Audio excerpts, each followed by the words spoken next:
Durante unos días fue el hombre más famoso del mundo.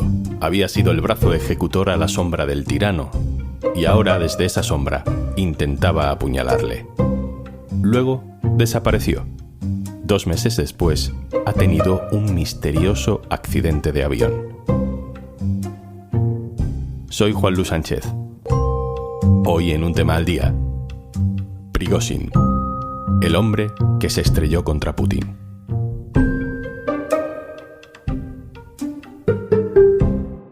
Una cosa antes de empezar. Hola, hola. Si estás volviendo estos días al trabajo, a clase o a la rutina en general, te dejo por aquí 60 días gratis para que pruebes Podimo, porque escuchando podcast todo se lleva un poquito mejor. Entra en podimo.es/día y eso, 60 días gratis. Y yo no lo descartaría, sinceramente, que Prigozhin cualquier día de estos aparezca envenenado en una bañera o se caiga de una ventana. Esto decíamos el 27 de junio, cuando dedicamos el capítulo del podcast a hablar del amago de golpe de Estado en Rusia. Hablábamos de Evgeny Prigozhin, el líder del grupo Wagner, los paramilitares de cabecera de Vladimir Putin en sus operaciones en Ucrania. Prigozhin se había levantado contra el Kremlin, había traicionado a Putin, que en principio le dejó escapar. Pero Blas Moreno, codirector del Orden Mundial, nos decía que lo mismo aparecía envenenado en una bañera o se caía por una ventana. Casi 2 meses después, ha pasado esto.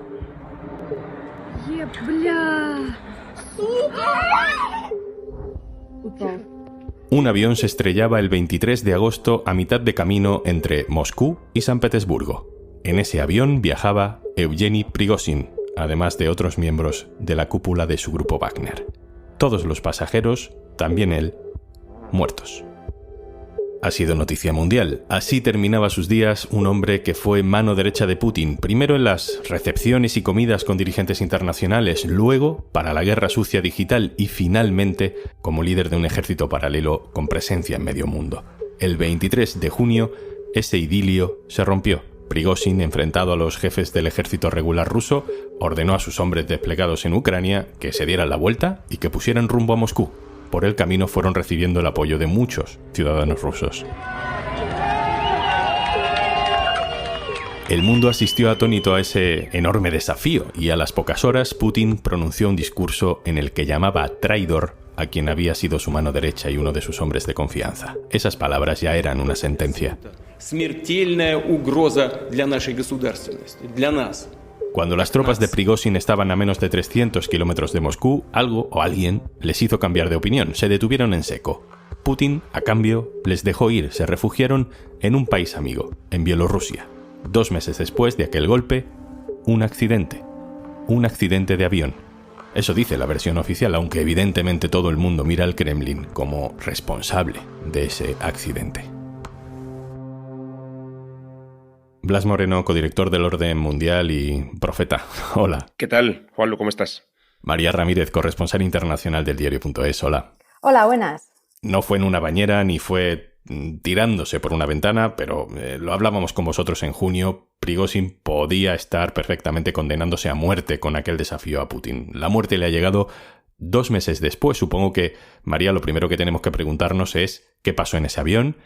Y como periodistas también, ¿hasta qué punto podemos tener dudas de si realmente está Putin detrás de ese accidente de avión? Bueno, dudas y Rusia es casi sinónimo, ¿no? O sea, en realidad, pues no se sabe exactamente.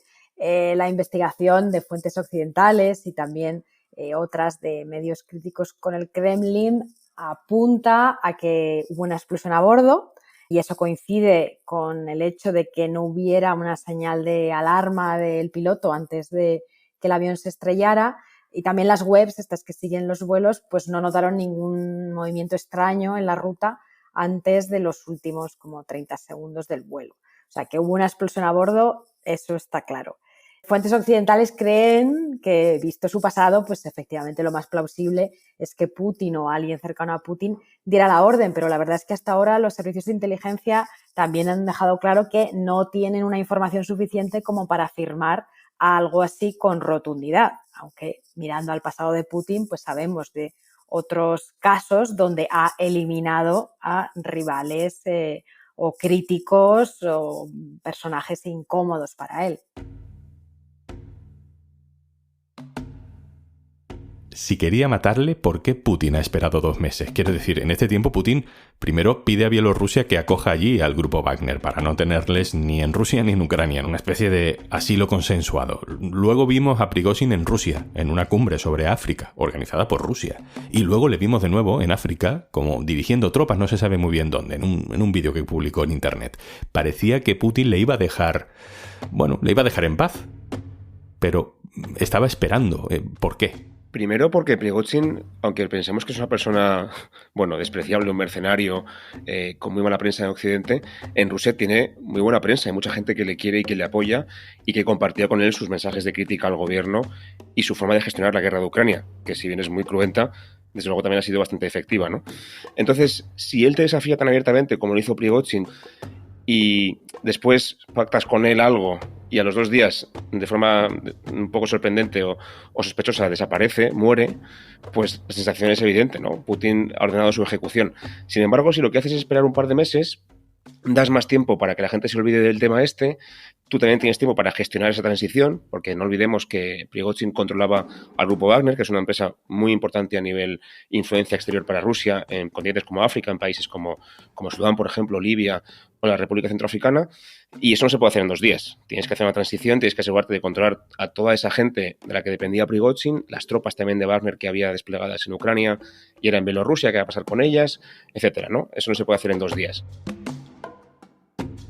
María, ¿cuál dirías que es el mensaje que reciben las élites rusas con esta desaparición de Prigozhin, con este accidente? Pues sea cual sea el autor o el artífice de la desaparición de Prigozhin, pues las élites rusas, por la información que tenemos, están muy inquietas. Ya estaban muy inquietas desde el motín o el intento de motín y ahora no entienden tampoco muy bien qué está pasando. Veíamos, por ejemplo, pues un bloguero que es muy popular en Rusia, que se llama Sergei Markov y también fue como asesor del Kremlin, escribió algo así como pero deberíamos estar matando a nuestros enemigos, no entre nosotros, no a los nuestros. Él lo escribió así.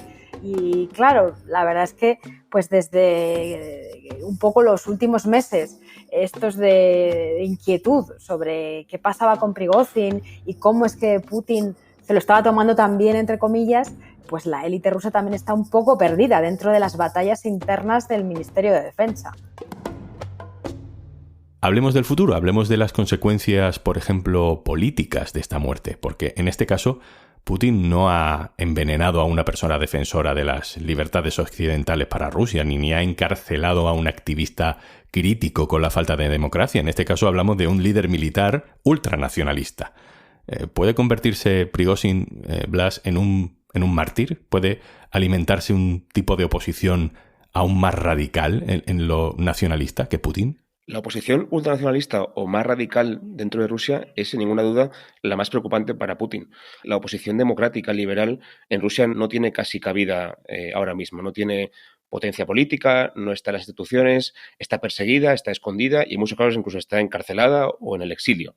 Entonces, no es una amenaza para Putin ese sector de la política. Quien sí lo es un sector del régimen y de la política que son más nacionalistas que Putin, más radicales incluso que Putin en sus objetivos geopolíticos, que no cuestionan el fondo de la invasión de Ucrania, ni mucho menos, y lo que critican es la gestión de la guerra. Lo mal que han llevado la guerra los rusos y ese desconocimiento con el que han llevado la gestión bélica, que es el que ha llevado a que Rusia pierda decenas de miles de hombres, su influencia internacional en prácticamente todo el mundo, la economía está bastante mal y todo eso, este sector lo atribuye a un grupo muy concreto de militares y políticos en torno sobre todo al ministro de Defensa, Shoigu, a Gerasimov, al general en jefe del ejército ruso y también indirectamente a Vladimir Putin por ser ineptos y por no gestionar bien esa guerra, ¿no? Entonces, esas críticas cada vez se han vuelto más fuertes, llegan a empapar a sectores importantes del ejército y los servicios de seguridad y de la opinión pública y Putin ha respondido, no sabíamos cómo iba a responder y al final ha respondido castigando a esos críticos y de nuevo premiando la lealtad del ministro de Defensa.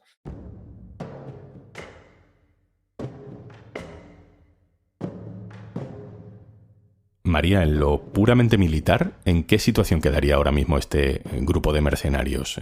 No sé cuántos son, no sé si pueden reorganizarse. ¿Esto puede ser el final del grupo Wagner? ¿De cuántos son? Se estima que son unos 50.000, pero bueno, como en todo en Wagner, pues no hay números oficiales.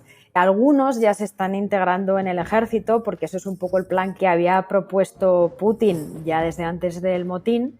Y bueno, en junio, en una reunión tras el motín, el Kremlin parece que prometió que Wagner o los mercenarios de ahí podrían tener su propia división dentro del ejército ruso, tener su propio comandante, pero tampoco está claro si realmente va a ser así. Al ejército y a Putin pues tampoco les conviene del todo quitarse del medio a estas personas porque son mercenarios muy entrenados, están esparcidos por Ucrania, Oriente Próximo, África y son poderosos. O sea, el Kremlin al final no quiere renunciar a ellos porque tiene a soldados rasos reclutados por obligación, con baja moral. Y en cambio, pues este grupo de mercenarios especializados en matar le ha servido de mucho. Con lo cual, aunque no exista Wagner de una manera tan formal y organizada, estos mercenarios, de alguna forma, tal vez con otro nombre, van a seguir siendo parte del aparato militar de Putin. Blas, termino contigo. ¿Crees que Putin sale más fuerte o más débil de esta desaparición de Prigozhin? Claro, lo que nos apetece pensar cuando vemos que elimina de esa forma tan radical y tan violenta a un opositor o a alguien crítico es pensar que Putin sale reforzado de esto, ¿no? Que él ha puesto el puño en la mesa y ha demostrado que tiene fuerza para mantener el control sobre el régimen. Yo creo que a corto plazo parece que sí, pero en el largo plazo esto más que fortalecerle le debilita. Y esto se explica por una cosa que se llama la trampa del dictador, que lo que explica es... Esto pasa con Putin y con el resto de dictadores en general, ¿no? Un dictador lo que tiende a hacer es castigar a los críticos y premiar a los leales. Pero a medida que tú vas castigando a los críticos y premiando solamente a los leales, te quedas con una camarilla de gente que más que leal es aduladora, que lo que hace es decirte lo que quieres oír, que solamente te da noticias buenas y que te ocultan información negativa por miedo, bueno, a que el dictador se enfade y te purgue, ¿no?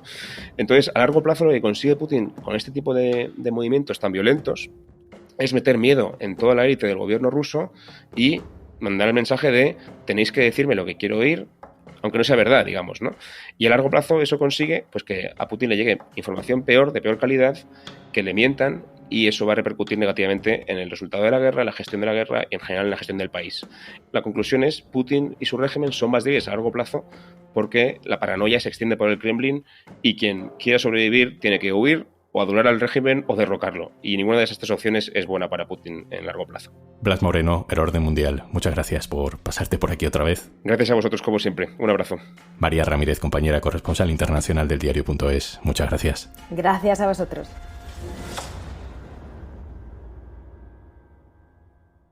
Y antes de marcharnos... Porque escuchas mientras te tapas con la sábana en la cama, como si ahí debajo pudieras estar a salvo de todos los peligros. Descubre historias increíbles de True Crime en Podimo. Tienes 60 días gratis en podimo.es/aldía. Esto es Un Tema al Día, el podcast del diario.es. Si te gusta lo que hacemos, necesitamos tu apoyo. Hazte socio, hazte socia en el diario.es/socio. Este podcast lo producen Carmen Ibáñez, Marcos García Santonja e Izaskun Pérez. El montaje es de Pedro Nogales.